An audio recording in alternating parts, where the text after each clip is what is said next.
Well, and football enthusiasts are also know about how everything was said to have been put in place for the Super Eagles to play the Leone Stars of Sierra Leone. And we saw what happened in Benin, and later also the performance of the Super Eagles in Freetown, Sierra Leone. I think reactionship. But Algeria are already celebrating booking a place in the next Africa Cup of Nations, while Nigeria is still struggling. And just recently, the Minister of Youth and Sports Development, Sunday Dari, has also joined other Nigerians to say, no, we are not happy with such outing. Nigeria is the powerhouse in football, and Nigeria must live up to that. And we also how it happened in Benin. 4-0 lead was just, just let go issues as they're happening around us. Don't forget, I am Abdullahi Ajia, your host on this program, Capital Sports from the Unity Station NTA Channel 5 Abuja.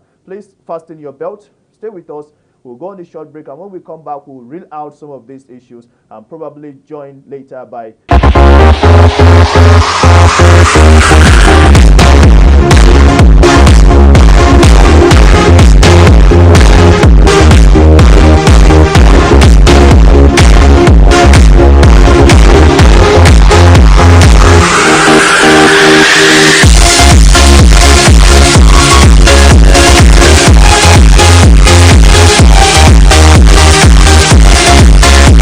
also expecting. I know you're not happy, and some of us here too are not happy with what we saw in the two-legged match.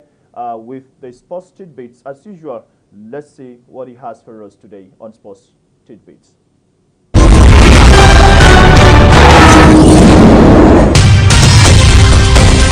240 in Benin Republic after Togo pulled out of hosting due to coronavirus. The development means the Under-20 Africa Cup of Nations, which had initially a little longer as the WAFU B Under-17 Championship to be hosted by Benin Republic 2, has now been shifted to 2021.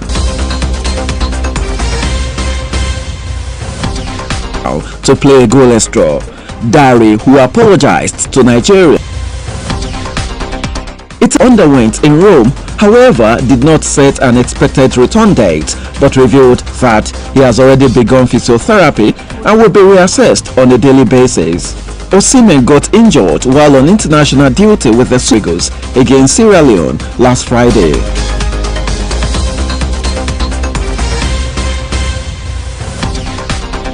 Nigeria and Leicester City midfielder Wilfred Ndidi has returned to training ahead of Leicester City's visit to Liverpool on Sunday. Ndidi, who sustained injury in the second half of Leicester's 4-2 win over Burnley at the King Power Stadium on 20th September, was earlier scheduled to return in December but could now be available for Brendan Rodgers' side 1 month earlier. The Foxes currently top the Premier League table with 18 points, one ahead of the The Egyptian Football Association has confirmed that Liverpool forward Mohamed Salah has returned another positive test for coronavirus. The governing body said a medical swab taken from the 28-year-old Cup of Nations qualifying matches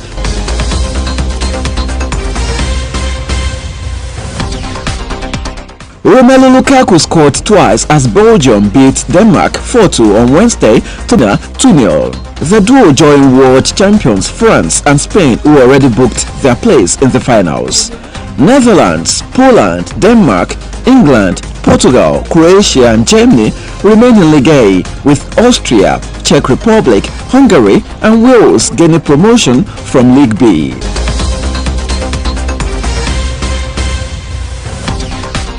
Kubrat Pulev believes he can exploit Anthony Joshua's world titles in London on December 12, 3 years after pulling out of their first meeting due to injury, and he insists he can follow in Andy Ruiz Jr.'s footsteps and expose Joshua, who do enjoy the rest of the show.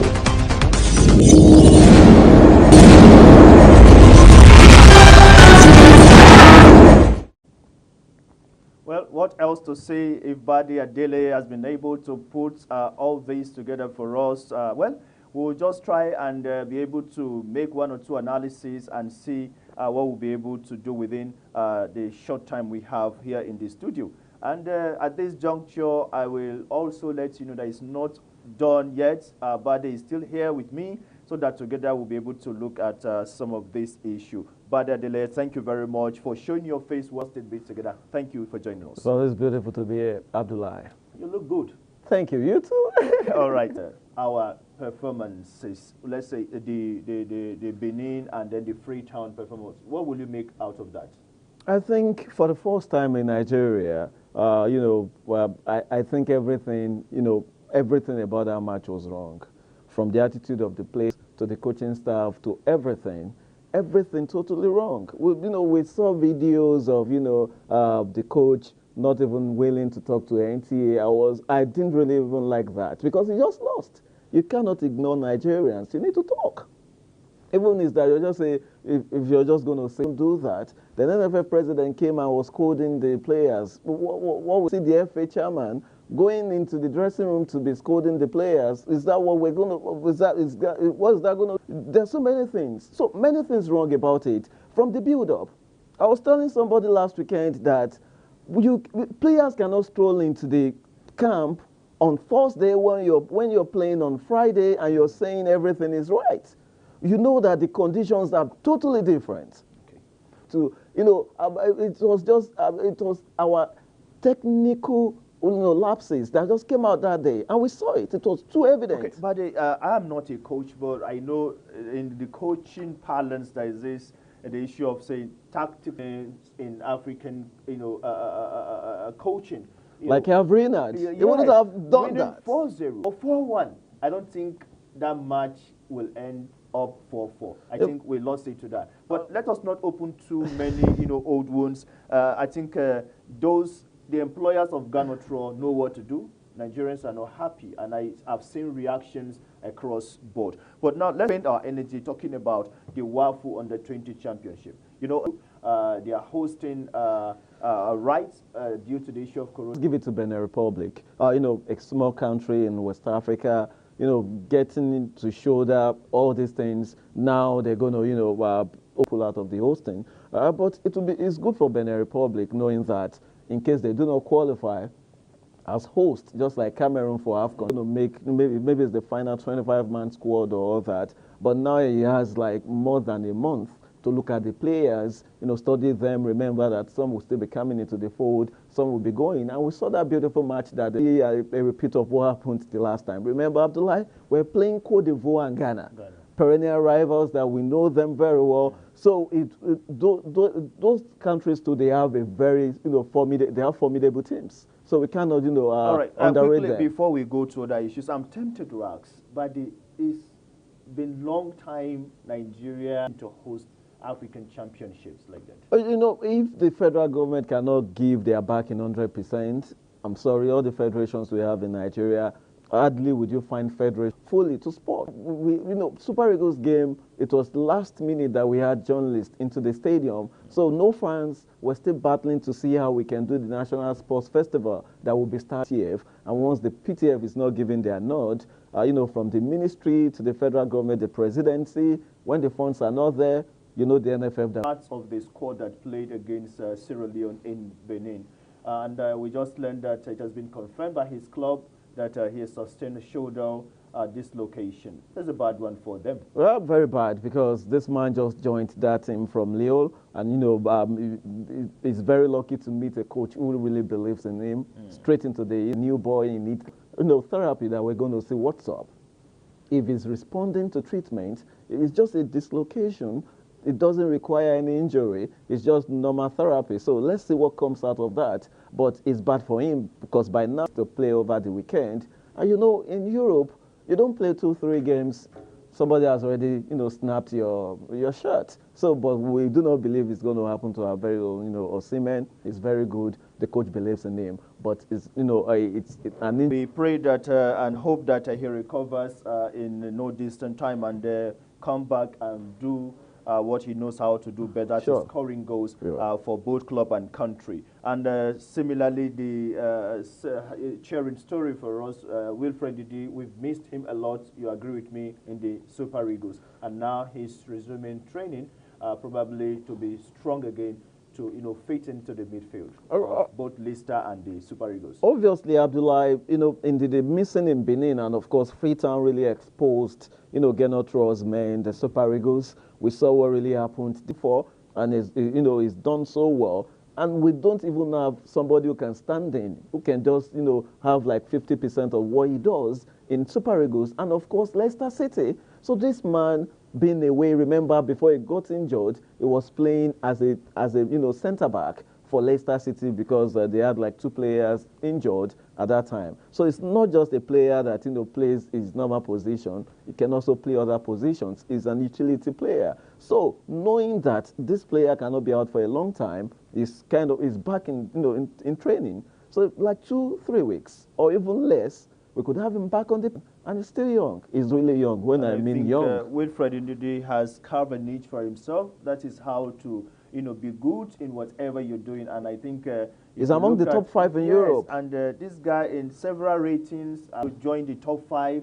In terms of marking, distance covered, and his stats are better than that of Kante. Yeah, he's not hiding, my brother, and I think we wish him very, very the quickest of rain. I don't know what's happening. I mean, no, I'm sure you must have been seeing so many pictures going, making the rounds in social media. We saw, many things about Liverpool, about 10 players now. They might be with, Chamberlain is there, Van Dijk, Thiago. In fact, their band has been Sadio Mane. That's the engine. And now they have one Jota that doesn't want to stop scoring. And of course, there's Roberto Firmino. So they might not miss him too much. But the problem is, there's a new regulation in England. If you do not isolate for 10 days, you cannot travel into the country. Now that he has tested positive, he might not be able to, at the time he's finally negative. Okay, well, Bade Adeleye, before we continue, don't forget the program is a participatory one. We always give you the opportunity to be part of the discussion and what we're also telling you here. Well, we have told you about several issues from the Super Eagles down to the under-20 Salah and their likes. So you can be part of this discussion by sending in your message via WhatsApp, or you can call into the studio line, and the number is there on the screen. You can be part of this discussion before we call it a day. Bade Adeleye, UEFA Nations League, this I think has brought a new idea of competing among European clubs. What are we saying? Top 4 now: France, Spain, Italy, Portugal. Very competitive. It's very beautiful to see the top 4 now. We saw the drubbing, the massacre. We saw the total demolition of Germany by Spain. 6. Unbelievable. Wow. It was not Nigeria, Sierra Leone at that moment. you understand? It is said, yes. Actually. And Spain did that because when Sergio Ramos lost about 2 penalties, he missed them. We were kind of worried, and we felt like Spain going to meet Germany, fighting for the sole ticket in the group to the last 4. By the end of the day, Spain beating Germany. In the end, they made it. I think they're just playing like a typical Italian team. You won't watch a Juve match and see them win 7-0, except Atalanta, that they don't have respect these days. Now that is going here. They're a free scoring side. But once you watch teams like Inter Milan, you see them win 1-0, 2-1. These days of VAR now, we see many goals. But it's just like the normal style that they're doing, and it's been their style. We've seen 2-1, 3-1, 3-2, 1-0, 1-0, and goals like that. Low-scoring encounters, but maybe we should call them the smooth operators. They're a very silent operator, and they've been doing so well with it, and we must give it to the coach. All right, Bade Adeleye, before we go to the last issue and call it a day, one of our viewers has sent us a message to also appreciate what we're doing, but he has a question, Bade. I think we'll be able to answer that before we close. He said, please, I want to know the position of the Super Eagles on their group stage. Thank you. Abdullahi Bagyar sent in that message. But all right, after starting strong in Group L, it's still beautiful to know that the Super Eagles of Nigeria, they are still topping with 8 points. They are being followed by Benin Republic with 7, and Syria, of course, they have 3 now, Lesotho with 2. So I think the qualification automatically is going to be between Nigeria and Benin Republic, but mathematically, Syria alone can still qualify, and that's why Nigeria hasn't qualified. But obviously, the Super 5, they have matches against Benin Republic. and Lesotho. But if the hand of Genotro still comes in again, we might draw, and we don't know where we're going to play in Nigeria. Really are not nice. Okay, now, if we may put small light to Abdullah's question, I want to ask on his behalf. Okay. How many teams, are supposed to qualify from the group? We have 2 teams, Okay. except the team where we have Cameroon who have already qualified. The team will join them in that group. But from our group, we're going to have 2 teams qualifying automatically. There will be no playoffs, nothing like that, except there's a tie that, everything, they've applied all the rules, and we still cannot. Thank you. I think that will give us a little hope to say we're Not going the Super Eagles to qualify. Okay, thank you. We just need a draw. All right, thank you. But now, lastly and quickly, let's look at Joshua Pulev. This fight is one fight that we've, waited for a very long time. Corona came, did its own disruption, but these 2 guys are talking tough, they're ranting and saying, I will beat you. So, Abdullah, we learn from our lesson, we have been taught life lessons. Joshua, the way he went down to Andy Ruiz Jr., I'm very sure that still comes to his head all the time. Pulev is talking tough. Joshua has been relaxed. I think he wants to do the job in the ring. Okay, so he wants to do the job.